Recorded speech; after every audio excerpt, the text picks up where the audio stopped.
Hello everybody, Robert Carr from Intuitive Healing here again. I think this is video number 8 now. Been covering a lot of subjects and I thought it's about time I talked about myself. I'm not being narcissistic or anything, but just my journey and how I kind of like got involved in this kind of field. Always interested when I was growing up, why we're here, what we're here for, what's it all about, where we're going. Absolutely fascinated by it. I used to watch anything on the television.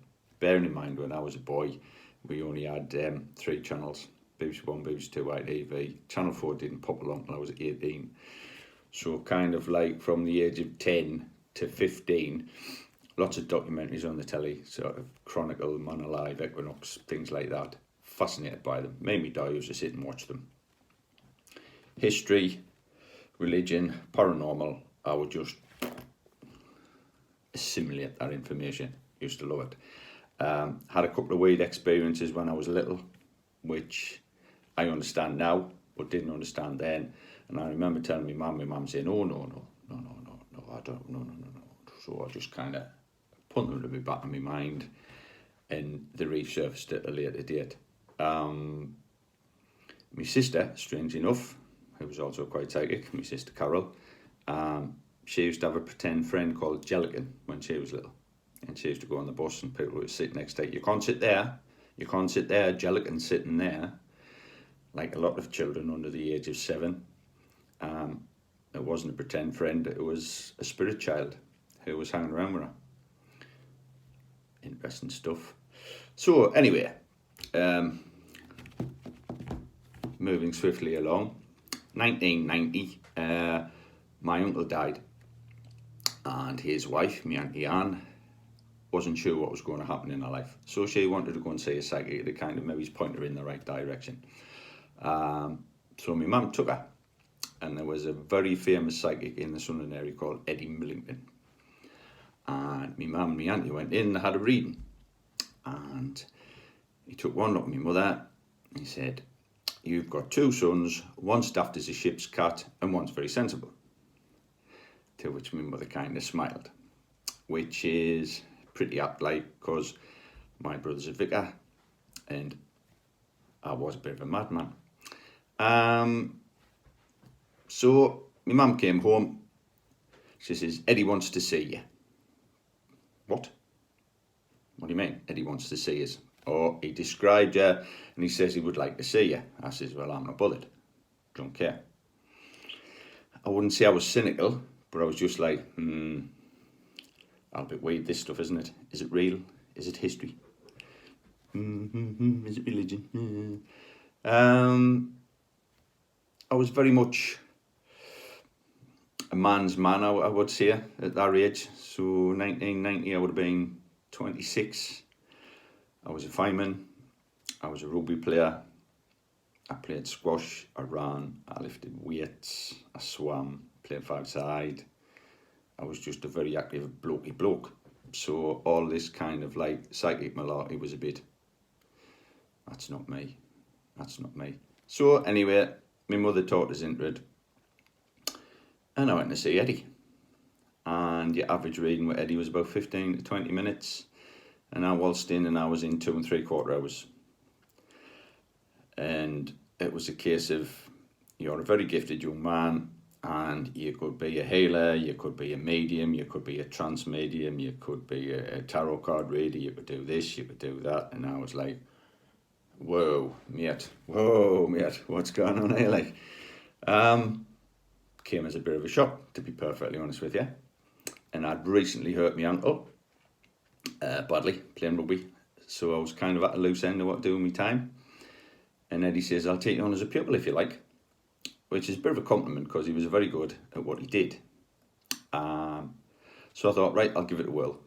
And I had about half a dozen lessons with Eddie, and it didn't feel right. For some reason, didn't feel right.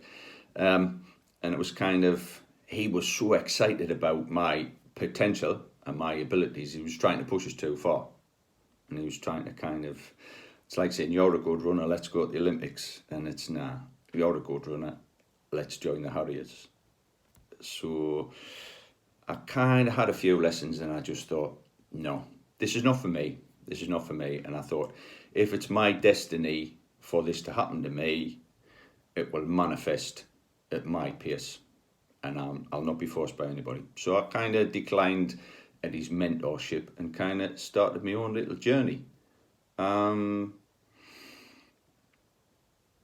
used to be a second-hand bookshop in Forster Street in Sunderland, which had a massive mind, body and spirit section, which was fabulous.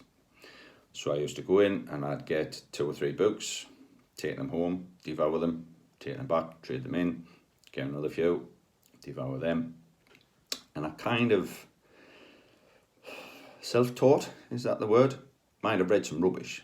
There's some absolute rubbish books out there. Some of them you'd read like 300 pages of a book and 6 pages would be relevant. And sometimes I would read a book and think, this is just utter rubbish, and I'd throw it in the bin. I never even bothered taking it back to the shop because I just thought, whoever wrote this hasn't got a clue. And I'm not going to recirculate this. So, binned. A few books absolutely blew my mind. And one of my favourites was Out on a Limb by the actress Shirley MacLaine. Absolutely brilliant. If you can get hold of a copy, have a read. It's like it just turned a little light on in my cluttered head and made a massive difference to me. Interesting factoid, Shirley MacLaine's brother is Warren Beatty. Not many people know that.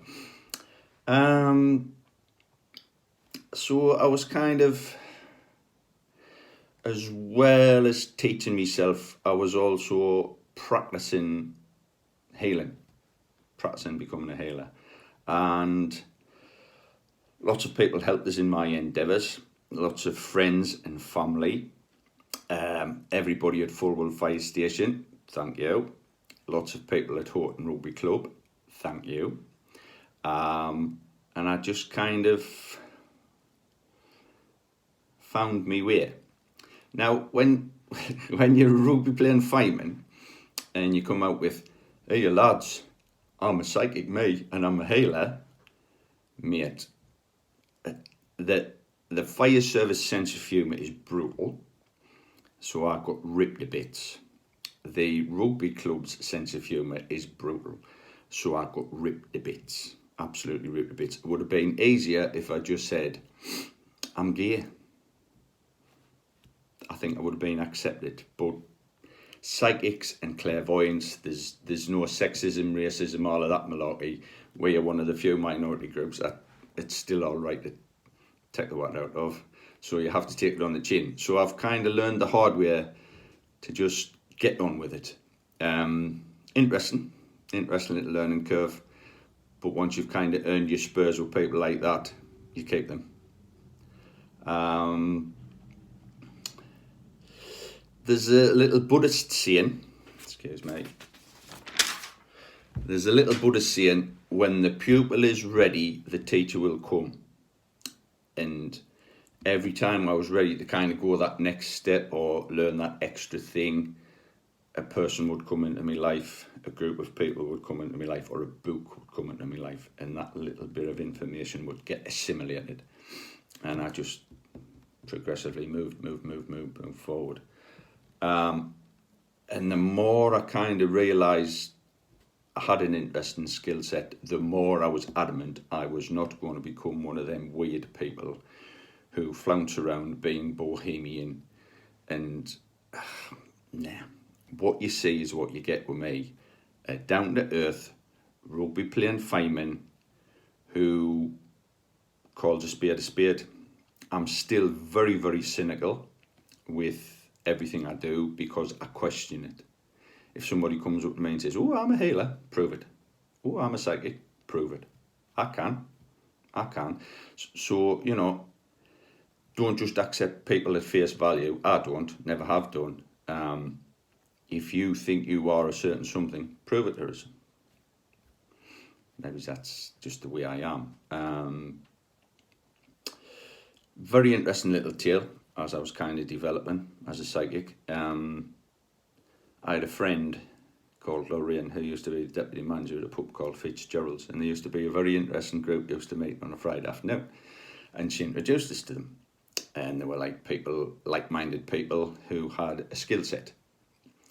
And when I first met them, I said, "Oh, Bob, what do you do?" I went, "Oh, I'm just a healer." What? Just a healer? I got royally told off. And they went, "There's no such thing as just a healer. Do you know how many psychics would love to be a healer?" I went, "But that's all I do. That's all I know." Royally told off. Anyway, this very interesting chappie came into the bar and sat with us. And Lorraine came over and she went, "Oh, this is, I don't know, Dave, can't remember his name really." And he was sitting, he was all in black, had a suit on, black shirt, black tie, and he declared himself a witch, which was interesting. And he said he could read tarot cards. I'm like, "Oh, fascinated," says I. "Can you do mine?" "Yes, I'll have a pint of Coors," says he. So I get him a pint of Coors and he does me cards, which was drivel, utterly drivel, but interesting. And then he started to kind of brag and trying to be a boy, like, and he said, "Oh, these rings, the black crystal rings," and he went, "I have a feel of it," and I was holding it, and I was saying, "Oh, you can feel it pulsing."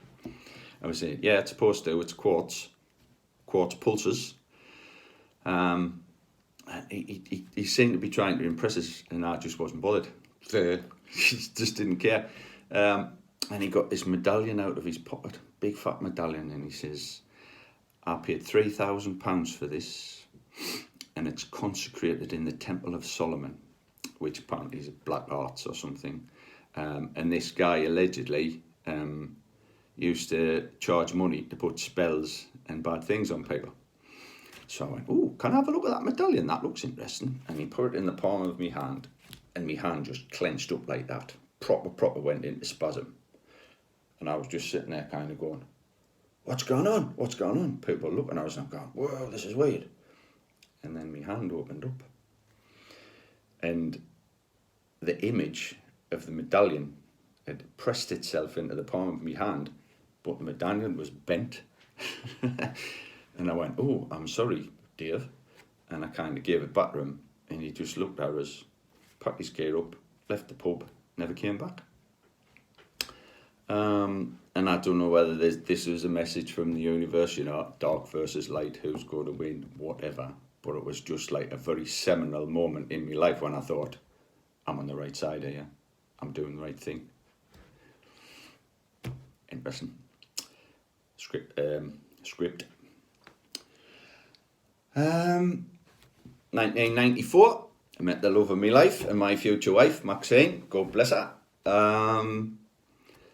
Our first date was very interesting. We went out and I went, "Look, this is me, like it or lump it. You know, I can't pretend to be anybody other than what I am and who I am." And she went, "Right, this is me, like it or lump it.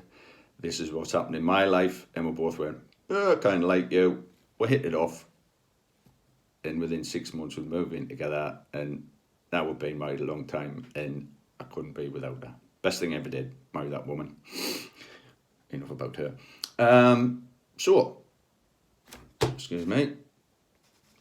She used to work with a lady called Maureen Coffey, who was an instructor for the National Federation of Spiritual Healers. And I thought, "Oh, I need to meet this woman. I'd like to meet this woman." So I went and I met her. And I watched the training, and I watched the healers doing their thing. And I just didn't hear it off with this lady. I just thought, I don't know, might not be time. Is it her? Is it me? I had the opportunity to go and do a training course straight away, and I just thought, no. But what I did do was watch their methodology and how they did the healing, how they did their process, which I stole.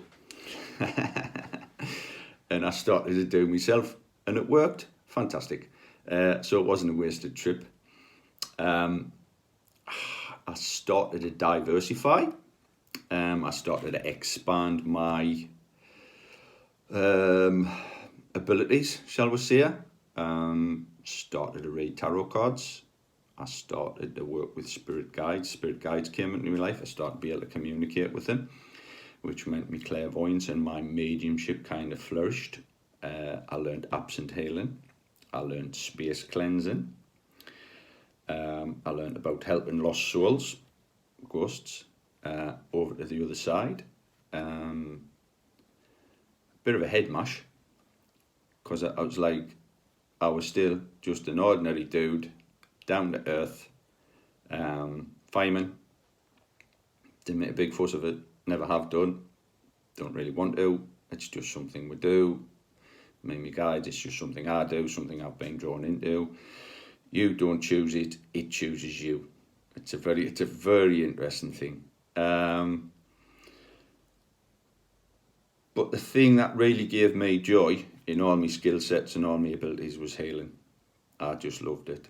I used to do it at work, on the fire trucks, do it on animals, do it on friends, whatever. I just genuinely enjoyed doing it, because I felt like it was a worthwhile thing to do, and it made a difference. So there you go. So 15 years ago, my niece Kerry started emerging as a psychic. Big style potential, energy fizzing everywhere. And I says, well, I'll teach you. I'll take you under my wing, I'll take you on as a pupil, I'll teach you. Or we can go and do a proper course and we'll learn together. So I'd been healing for 17 years and we decided to go legit. So we enrolled with the National Federation of Spiritual Healers and done a course. There was several parts to it. There was a 2-year probation. And then we had to go to I went to an end panel where I had to sit in front of 3 people, show me skill set, answer questions, and strangely enough, one of the people on the panel was Maureen Coffey, who I'd met years before. How things come around. Excuse me. So when we ended up on this National Federation of Spiritual Healing course, I met this lady called Liz Weir, who became my teacher, my mentor, my pal, my equal. A very, very nice woman. I got a lovely vibe off her, and I thought, I want to work with you. So done all the courses with her. She's now a very, very good friend of mine. I ring her for advice, she rings me for advice. Very, very nice person. And when you kind of join an association like that, it's nice, because the journey of a psychic or the journey of a healer is not the same as everybody else, and not everybody really gets you or understands you, because what you do and how you do it is just not normal run-of-the-mill stuff. So it's nice to have a few people who get you, for want of a better expression. I'm still in contact with a few now. Elam Kashifi, bless you, you can get a mention. But while I was doing this, I was still a fireman. I was still riding the trucks, doing my thing. So me fire service career went hand in hand with my healing career, or my psychic career, because I do a little bit more than healing now. I've never really stuck me feet into being a strong member of the association, shall we say, because it just doesn't. People say to me, oh, you don't look like a healer. I don't know what healers are supposed to look like. Or, you don't look like a tarot reader. I don't know what tarot readers are supposed to look like. I just kind of do my own thing, very much an individual, always ever have been, really. And I'm not really bothered about other people's opinions and what other people think. I just kind of do my own thing. Bit of a maverick, I suppose. But there you go.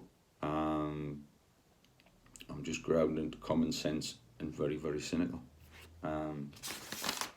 Page 3. I don't really call myself a spiritual healer, although I did do the course in it. Because when you say spiritual, it gives the impression that it's based in religion or it's based in faith, and I don't really have a religion. I have a belief system. I don't think it's a faith system, it's a belief system. So I kind of call myself an energy healer.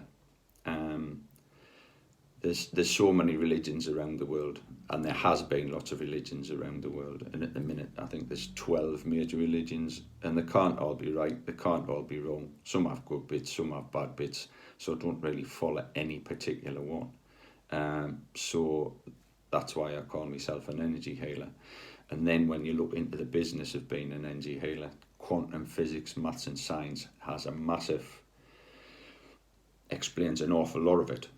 So it kind of gets away from that faith kind of connection. Been doing this for 30 years now. Absolutely love it. Still learning all the time. Still fascinated by it. Social media is a wonderful thing. Hello out there. It gives people like me the opportunity to kind of just make videos and chuck things out there and make your own mind. I mean, I'm not trying to convert anybody with any of my videos. This is just kind of my experience, what I've learned, what I've done, and you can make your own choices. Nobody has a definitive answer.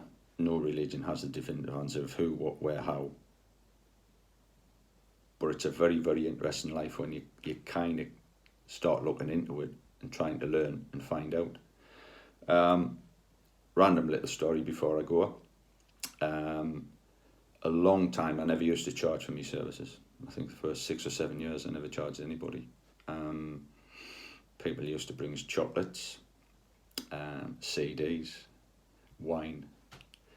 And then one day somebody gave me the Best of Christy Berg record.